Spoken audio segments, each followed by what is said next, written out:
Welcome to Charts Today. It's just coming up to 7 o'clock in the morning in London. It's 2 a.m. in New York.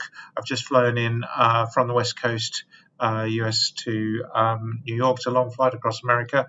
And I've checked into my hotel and I'm recording this now because I have meetings in the morning and you would have it late in the day. So it's Tuesday morning, pre-market in London, and we have got prices coming in for crude oil, and we are currently just nudging 111, that previous resistance level. So we're above 110 on Brent crude, and we are sitting at 98.40 on WTI. So oil prices rising with this Strait of Hormuz situation, and so that is the key thing still for markets, but we are seeing the dollar relatively flat. We're still in this trend. We look at the medium term. We're just in this.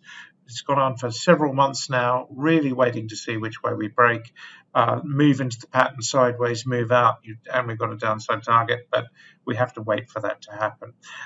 Looking at markets, interestingly, we have seen the Nasdaq pushing higher still. We have got the futures down slightly at the moment, so it does suggest we might open lower today. But the big news really was that Nvidia hit a new all-time high yesterday, up 4%. We've seen big moves in semiconductors.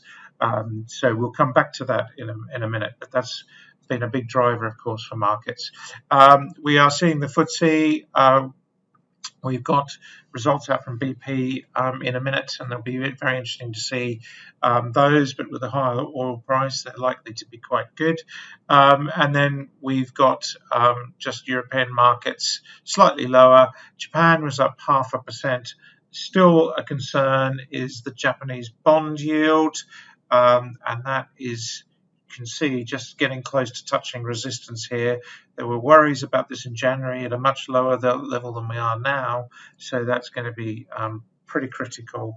And of course, on looking at the short-term chart, if we move to a new high, we activate another target quite a lot higher. So all eyes on that. We've got UK bond yields also just testing this 5% level in recent days.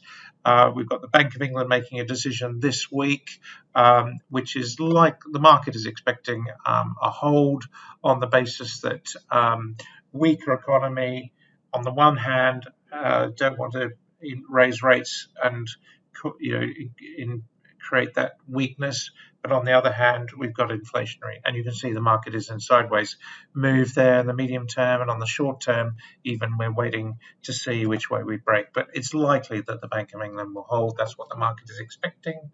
Now, looking at some of the other markets, we've got Sensex, that's still looking pretty low, and then we've got the Australian market was down quite significantly. We've got a budget coming in Australia, and the market is starting to be a bit fearful about that. Soft commodities are lower. We've got cocoa down 4%, just failed recovery here. We are still below the cloud. Coffee, analysed these for clients yesterday, for our commodity trading clients, and we can see here that we are just teetering along the bottom, and sugar has been really a failed recovery and then back below the cloud, testing new lows. One standout has been corn and wheat. Grains have been strong, and we saw that in our report yesterday, and we are seeing quite strong charts here to the upside targets there on the short-term charts, so that's been quite key. Gold has been weak. We can see here we're just rolling over on the daily chart. We're below the cloud there, and we've got these downside targets on the 60-minute chart as well. So that's been quite key. Silver down 2.7%, still below the cloud on the short term with downside targets, and that chart does look a lot weaker on the daily chart. Waiting to see on these long-term charts whether we activate. We have activated a big downside target there for silver, but not yet for gold. Move below 4,200 would activate that downside target, but we'd still be above the cloud on the long-term chart. So really, that's something to take into account. Now, we talked about the tech majors. We've got Apple. They've not made a new high yet. Amazon have made new highs this week, so they were first over the Max 7. Nvidia has now joined them. We've got Alphabet actually did just, that's a magenta line, which means it was temporarily breached yesterday, and we have got a new upside target there. And the short-term chart, you can see those targets being met.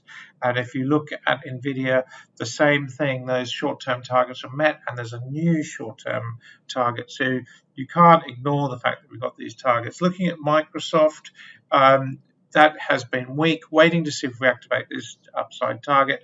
In fact, I was in Redmond, right by Microsoft's headquarters this morning for a meeting. And so, again, just really interesting to see how these stocks are moving. Tesla still looking pretty weak. Now, looking at the Dow, we can see Nvidia was the strong performer. McDonald's, that's really looking weak, activated a new downside target. And if we look at the long-term chart, this trend has been pretty good, but we are just starting to test the cloud there. And on the short term, we had these downside targets earlier.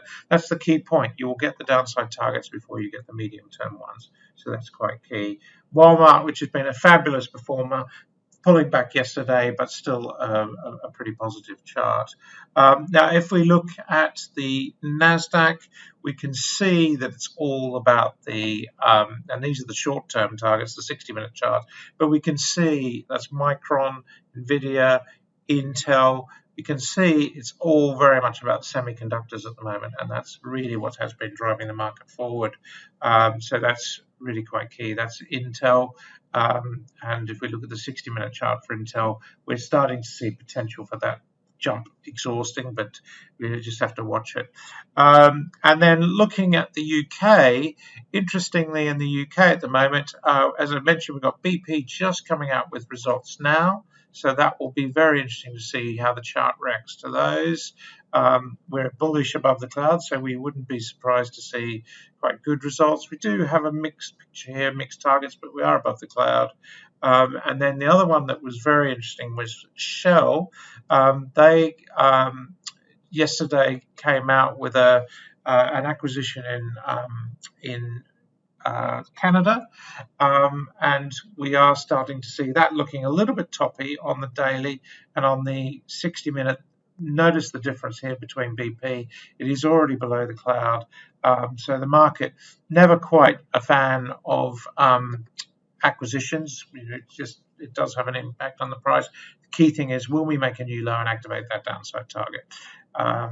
Quite a brave move while the oil price is higher.